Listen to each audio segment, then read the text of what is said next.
အားလုံးပဲမင်္ဂလာပါဗျဒီပိန်းလေးကတော့ဘာဖြစ်လဲဆိုလို့ရှိရင်သူစပိန်စီးတဲ့အခါမှာပေါ့နော်ရှေ့ကိုမသွားတော့ဘိန်းကပဲဒီချင်းနေရတာလဲနေဘိန်းကမလဲတော့ပေါ့နော်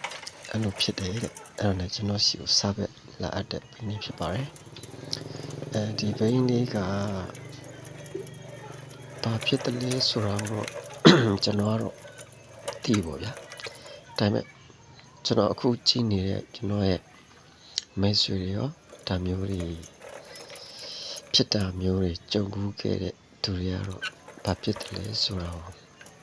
သိပါပေါ့နော်ဟုတ်ကဲ့အခုဒီဘိန်းလေးကဒီပြစ်ချက်လေးဖြစ်နေပါတော့အဲ့ဒါလေးကိုကျွန်တော်စားဘက်လုပ်မှာဖြစ်ပါတယ်ဟုတ်ကဲ့မိတ်ဆွေရောဒီဘိန်းလိုမျိုးပေါ့နော်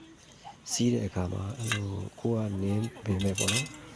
မလဲတဲ့ပုံစံမျိုးတွေကြုံတွေ့ခဲ့ရတာတွေရှိလားမရှိခဲ့ဘူးလားကွန်မန့်မှာတစ်ချက်တော့